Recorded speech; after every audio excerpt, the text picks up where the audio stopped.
maybe they don't like it. It's the experience. I've never had that experience. Yeah. Yeah. So that's what I think that's the key word is. How do you feel like, right? You might have, does it matter if you have the tallest tower? If you feel crappy at the end? No. Yeah. So. Yeah. But at the end of the day, they're gonna have to turn in that school project. Exactly. They are. And they're gonna get graded on it. So those are conflicting arguments for this activity, right? I mean, Yeah. Actually, I see the schoolwork. I mean, in the however whatever the team dynamics are for the schoolwork, and there is the stakes are higher. Yeah. Over here the stakes are lower. Right. And I think we somewhat. I'm tending to focus more towards what you're saying in terms of how did you feel at the end of it. Yes. Yes. But I don't want to. I think bringing back the concept that you should have had the tallest tower in your class I see. takes away from I see. that process. So here's the little tiny nuance in my brain. I'm glad you said it that way because I wasn't cluing in. The nuance in my brain is you assign them something. Like they get a school project, which is build the tallest tower. Yeah. They're assigned something. Mm-hmm. Then there's the process of putting the result together, right? The process of it all. And then there is the end result. And the real point, I think, for us at the end is not necessarily focusing on who built the tallest tower. It's about how did you feel. Yeah. But your tower's still going to get measured. But how did you feel? Exactly. So it gives you the chance Yeah. to address that complexity that's going to exist in real life. That's true. Yep, your tower's going to get measured, but how'd you feel about it? Would you do it differently next time?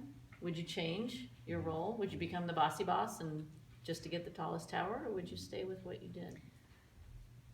That's kind of where my brain goes with it. Yeah, but I think you guys have all really got the heart of what we're trying to communicate, right? I feel like you'll do maybe an awesome that's job a out there. discussion that will come up in class. Right. And that's where we want them to do. Think about the impact of what we're doing when we're headed towards goals. And sometimes Is you it get the worth- tallest tower and everybody feels great. Yeah. I mean, that is Sometimes- that's where you want to go. Hopefully. Right? Sometimes. Right. Even like earlier, even if there is a boss, everybody is happy with it because they have the tallest tower. They feel that's an achievement. But I would say, even for a lot of the kids who end up being sort of the leader boss, they have this preoccupation also with doing really well. And even though they may, because of their own efforts, have achieved this high point, the level of frustration and resentment that gets built towards other team members is that whole other layer also for that person who's the natural leader or the boss who takes on that role. So the high achievement may be there, and the feeling of how you got there can be so detrimental that it creates resentment. So Okay, I think we've really, Yeah. it's this great discussion. I can't wait for you guys to get in the classroom. Terrified. Yeah, no, you're gonna do great. are you guys excited about this one? I am So- excited, but I'm also sure that the kids will just say that I want the tallest tower. Knowing the kids the way they are in the Right. age group, they want to have the tallest tower. They'll do anything. Whether it doesn't matter who's the boss or who's the thing. They'll say, okay, you know what? I'm happy to get the tallest tower. We have the tallest tower. And what a great opportunity with you supporting them in a safe environment with a result that really just doesn't matter to have that discussion.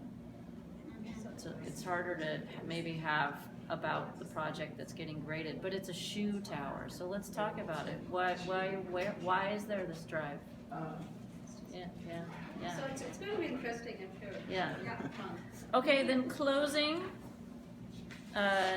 Previously, I mentioned a bit about this session, and it's not about some. While there are roles that we're playing for fun in the teams, this lesson is really not about how to form a team by breaking into roles and doing certain things. It's about the relationship, and that can change. That can change with me. On one team, I might play the introvert and sit back and not say much. On another team with a different group of people, I might drive things. It's not about that, it's about the relationship and thinking about your role and others' roles, and how do you communicate in such a way, how do you have empathy for each other to create the most successful team. Successful, not just including the results, successful including the process. And we're hoping that in the near future, when they're working on a team, that they'll think back on this lesson, think about empathy, think about leadership, think about group dynamics, and maybe they'll think of some way to talk to that person or the team about what's going on and how to improve as a team. And we're going to close with a quote on this one, and we have this on an overhead as well. If you want to go fast, go alone. If you want to go far, go together.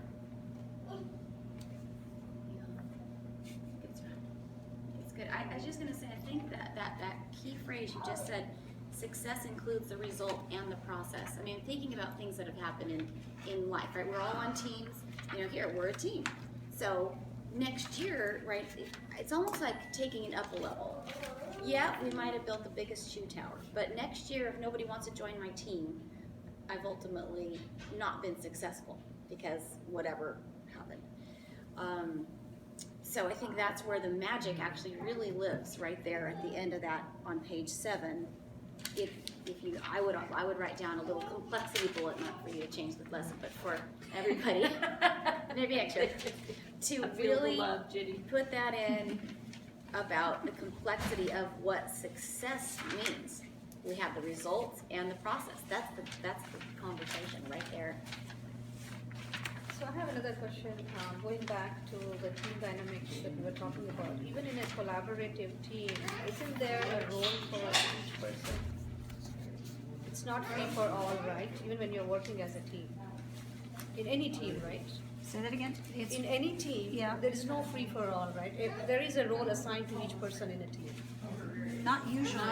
Not Parents, necessarily. the teachers just say, okay, you 4 are working together, this is your project, and then they have to figure out who does what. like I'll write the intro. Yeah, so they have figured out, okay. But so- they have to figure it out themselves. Okay, so the focus is on the kids trying to Figuring learn out. that they have to Yeah. figure out among themselves Yeah. how to work as a team. But to your point, yes, the kids figure out what Yeah. the scope of each person's Exactly. So if contribution somebody is. is good at drawing, the person could say, you know, I'll draw the drawing. Somebody's handwriting is good, they'll say they'll write everything, which is what happens in my, at least in what my daughter does in their teams and stuff. Yeah. When they have a project. So whoever writes neatly does the writing part, whoever does good research, they do the research part, and somebody has an eye for art or, you know, in their And I projects. think in allowing them to figure it out for themselves, though, if you pre-assign, you're sticking them in the role, Right, so right? that- So maybe you can't necessarily prescribe that for people. You may have a student whose handwriting is beautiful. It's just beautiful. And golly, I get stuck writing every time, and I'm doing internal dialogue here, right?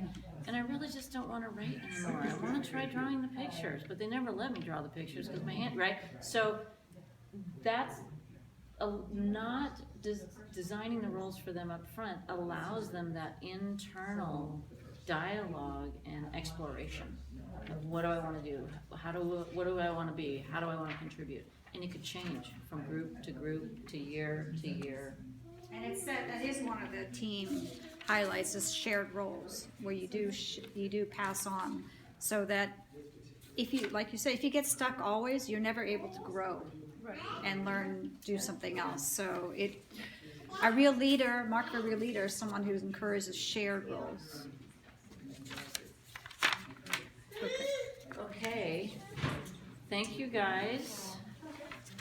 Great.